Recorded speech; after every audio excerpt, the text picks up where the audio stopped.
Hello students, मैं देव कुमार आप लोगों का अपना चैनल स्मार्ट स्टेनो पे सभी का स्वागत करता हूं।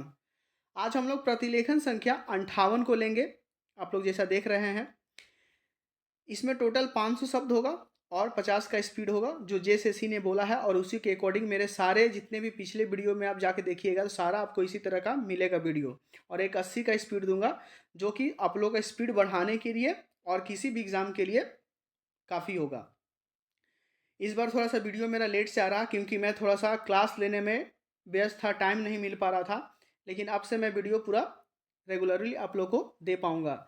ठीक है, तो जाइए चैनल को सब्सक्राइब कीजिए, लाइक कीजिए, बेल आइकन को ऑन करना ना भूलिएगा। तो अब प्रतिलेखन संख्या 58 को आज हम लोग लेंगे। डिक्टेशन स्टार्ट होगा 5 सेकंड के बाद।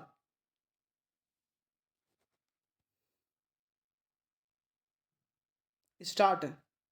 उपाध्यक्ष महोदय अपने भाषण में उन्होंने कहा कि मैंने आज तक ऐसी गरीबी के दर्शन नहीं किए जैसा कि मैं देख रहा हूँ। ऐसी गरीबी जब हम स्वतंत्र नहीं थे तब अवश्य देखने को मिलती थी, लेकिन स्वतंत्रता के पश्चात मैं पहली बार ऐसी गरीबी देश के किसी भाग में देख रहा हूँ। देश के विकास के काम को बढ़ाकर ही ऐसी गरीबी हम हटा सकते हैं। सरकारी उद्योगों की स्थिति अजीब है। हर संभव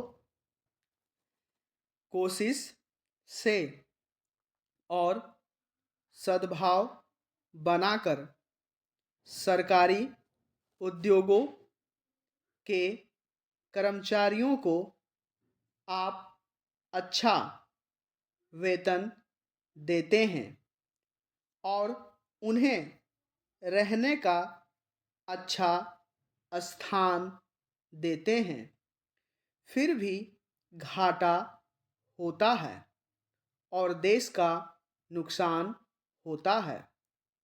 कारण क्या है? कारण यह है कि आपकी औद्योगिक नीति गलत है और जो रुपया आपके पास है उसको भी आवश्यक काम के लिए खर्च नहीं कर रहे हैं।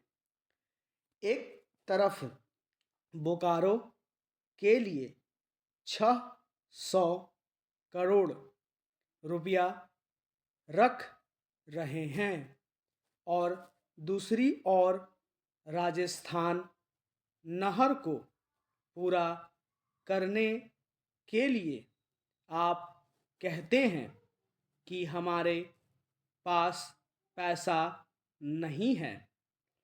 और महाराष्ट्र के अंदर आप नई चीनी मिलें खोल रहे हैं और दूसरी ओर उत्तर प्रदेश और बिहार के अंदर कारखाने बंद हो रहे हैं या जो उनकी क्षमता है उस पर पूरे तौर पर काम नहीं कर रहे हैं। यह कोई औद्योगिक नीति नहीं है। इसलिए यह कहना ठीक नहीं है कि हमारी औद्योगिक नीति सफल हुई है। मंत्री महोदय कहते हैं कि वे सिंचाई के लिए एक सिंचाई आयोग बनाएंगे। अच्छी बात है, मगर सिंचाई की क्या हालत है हमारे देश के अंदर, यह भी तो देखिए। जिस समय हमारे देश में कोसी बांध का काम शुरू हुआ था, उस समय पाकिस्तान ने एक बांध पूरा कर लिया था। वहाँ उससे सिंचाई हो रही है और हमारे यहाँ इसका काम आधा भी नहीं हुआ है। राजस्थान नहर शुरू हुए कितने वर्ष हो गए हैं, परंतु अभी भी वह बनी नहीं। हमारे यहाँ कोई ठीक तौर तरीका नहीं है।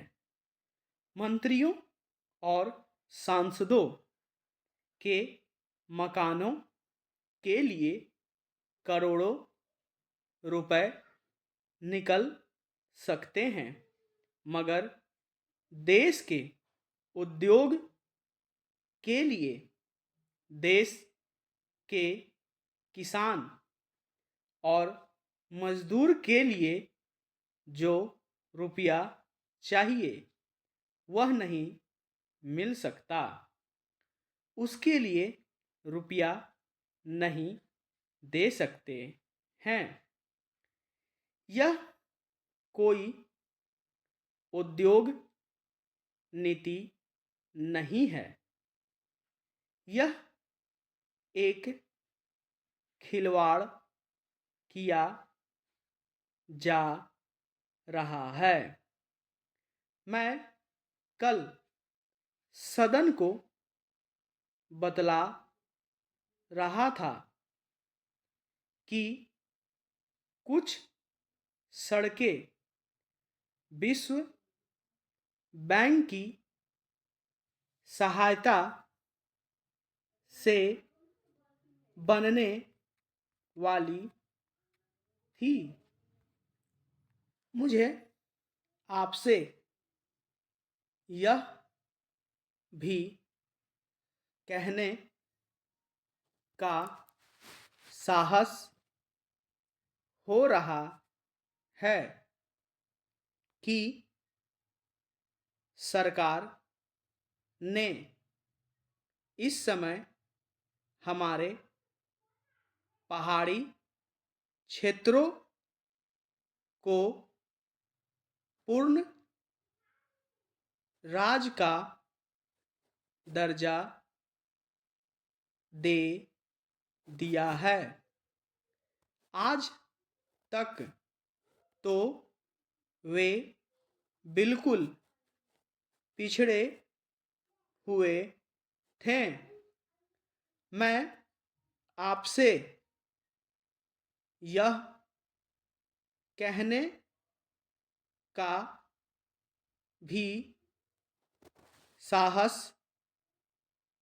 कर रहा हूँ कि पहाड़ी और सीमा के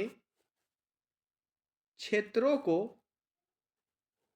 राज्य का अधिकार तो दे ही दिया गया है। उनको यह अवसर भी दिया गया है कि वे अपने पिछड़े हुए इलाके को उन्नत बनाने के लिए स्वयं प्रयत्न करें और अपने पैरों पर खड़े हों। लेकिन मुझे बड़े दुख के साथ आपके सामने यह कहना पड़ रहा है कि हमारे उत्तर प्रदेश के जो पहाड़ी ज़िले हैं, पूर्ण विराम। ये हम लोगों ने टोटल 500 शब्द लिया और 50 का इसका स्पीड था। इसको लिखने के बाद आप लोग ट्रांसक्राइब ज़रूर करेंगे और मुझे कमेंट करेंगे आप लोग का कितना एरर जा रहा है, ठीक है। और वीडियो को आप लोग जितना हो सकता है शेयर कीजिए, लाइक कीजिए। लाइक आप लोग का बहुत कम होता है। देखिए, आप लोग एक लाइक करते हैं तो मुझे बहुत प्रोत्साहन मिलता है, ठीक है। और मैं अच्छे से काम करके आप लोग को दूंगा, ठीक है। तो थोड़ा सा आप भी एफर्ट लगाइएगा तो मैं भी थोड़ा सा अपना एफर्ट ज़रूर डालूंगा, ठीक है ना। तो थोड़ा सा इस पर आप लोग ध्यान दीजिएगा, ठीक है। वीडियो को जितना शेयर कीजिए, लाइक ज़रूर कीजिए, ठीक है। अब हम लोग नेक्स्ट लेंगे डिक्टेशन प्रतिलेखन का 58 ही लेंगे, लेकिन 80 का स्पीड रहेगा वो, ठीक है। इसमें भी टोटल 500 शब्द रहेगा और 80 का स्पीड ही रहेगा। इसको लिखने के बाद ट्रांसक्राइब जरूर करेंगे। प्रतिलेखन संख्या डिक्टेशन स्टार्ट होगा 5 सेकंड के बाद। स्टार्ट है। उपाध्यक्ष महोदय, अपने भाषण में उन्होंने कहा कि मैंने आज तक ऐसी गरीबी के दर्शन नहीं किए जैसा कि मैं देख रहा हूँ। ऐसी गरीबी जब हम स्वतंत्र नहीं थे तब अवश्य देखने को मिलती थी, लेकिन स्वतंत्रता के पश्चात मैं पहली बार ऐसी गरीबी देश के किसी भाग में देख रहा हूँ। देश के विकास के काम को बढ़ाकर ही ऐसी गरीबी हम हटा सकते हैं। सरकारी उद्योगों की स्थिति अजीब है। हर संभव कोशिश से और सद्भाव बनाकर सरकारी उद्योगों के कर्मचारियों को आप अच्छा वेतन देते हैं और उन्हें रहने का अच्छा स्थान देते हैं, फिर भी घाटा होता है और देश का नुकसान होता है। कारण क्या है? कारण यह है कि आपकी औद्योगिक नीति गलत है और जो रुपया आपके पास है उसको भी आवश्यक काम के लिए खर्च नहीं कर रहे हैं। एक तरफ बोकारो के लिए 600 करोड़ रुपया रख रहे हैं और दूसरी ओर राजस्थान नहर को पूरा करने के लिए आप कहते हैं कि हमारे पास पैसा नहीं है। एक और महाराष्ट्र के अंदर आप चीनी मिलें खोल रहे हैं और दूसरी ओर उत्तर प्रदेश और बिहार के अंदर कारखाने बंद हो रहे हैं या जो उनकी क्षमता है उस पर पूरे तौर पर काम नहीं कर रहे हैं। यह कोई औद्योगिक नीति नहीं है। इसलिए यह कहना ठीक नहीं है कि हमारी औद्योगिक नीति सफल हुई है। मंत्री महोदय कहते हैं कि वे सिंचाई के लिए एक सिंचाई आयोग बनाएंगे। अच्छी बात है, मगर सिंचाई की क्या हालत है हमारे देश के अंदर, यह भी तो देखिए। जिस समय हमारे देश में कोसी बांध का काम शुरू हुआ था उस समय पाकिस्तान ने एक बांध पूरा कर लिया था। वहाँ उससे सिंचाई हो रही है और हमारे यहाँ इसका काम आधा भी नहीं हुआ है। राजस्थान नहर शुरू हुए कितने वर्ष हो गए हैं परंतु अभी भी वह बनी नहीं। हमारे यहाँ कोई ठीक तौर तरीका नहीं है। मंत्रियों और सांसदों के मकानों के लिए करोड़ों रुपए निकल सकते हैं, मगर देश के उद्योग के लिए, देश के किसान और मजदूर के लिए जो रुपया चाहिए वह नहीं मिल सकता। उसके लिए रुपया दे नहीं दे सकते हैं। यह कोई उद्योग नीति नहीं है, यह एक खिलवाड़ किया जा रहा है। मैं कल सदन को बतला रहा था कि कुछ सड़कें विश्व बैंक की सहायता से बनने वाली थी। मुझे आपसे यह भी कहने का साहस हो रहा है कि सरकार ने इस समय हमारे पहाड़ी क्षेत्रों को पूर्ण राज्य का दर्जा दे दिया है। आज तक तो वे बिल्कुल पिछड़े हुए थे। मैं आपसे यह कहने का भी साहस कर रहा हूँ कि पहाड़ी और सीमा के क्षेत्रों को राज्य का अधिकार तो दे ही दिया गया है, उनको यह अवसर भी दिया गया है कि वे अपने पिछड़े हुए इलाके को उन्नत बनाने के लिए स्वयं प्रयत्न करें और अपने पैरों पर खड़े हों। लेकिन मुझे बड़े दुख के साथ आपके सामने यह कहना पड़ रहा है कि हमारे उत्तर प्रदेश के जो पहाड़ी ज़िले हैं, पूर्ण विराम। तो ये हम लोगों ने टोटल लिया है 500 शब्द को, और 80 का स्पीड है। ये स्पीड में आप लोगों को दे रहा हूँ स्पीड बढ़ाने के लिए, और कोई भी एग्जाम में आप लोगों को 80 से, देखिए हिंदी का जो शॉर्ट हैंड होता है, हिंदी शॉर्ट हैंड, उसमें आपको 80 के ऊपर आपसे डिक्टेशन नहीं पूछा जाएगा। ठीक है, जब पार्लियामेंट का या बहुत पीएओ का तैयारी कीजिएगा तभी जाएगा वो 100 120, ना तो आपके लिए 100 जो है, ऐसी 80 का जो स्पीड है वो इनफ है। ठीक है, लेकिन इंग्लिश का शॉर्ट हैंड जो होता है वो 80 से स्पीड स्टार्ट होता है। हिंदी में है कि आपको 50 का, 60 का, 70 का स्पीड भी मिलेगा देखने को, लेकिन इंग्लिश में आपको 80 के नीचे नहीं देखने को मिलेगा। तो हिंदी का ये बेनिफिट है, इसका अच्छे से इसको लिखने के बाद ट्रांसक्राइब करें, टाइप जरूर करेंगे। ठीक है, इसके बाद कमेंट करेंगे कि कितना आप लोग को एरर जा रहा है, और वीडियो को जितना हो सकता है शेयर और लाइक जरूर कीजिए। मैं आप लोग को बार बार बता रहा हूँ। ठीक है, तो आज का वीडियो, आज हम लोग सेशन यहीं समाप्त करते हैं। तब तक के लिए धन्यवाद।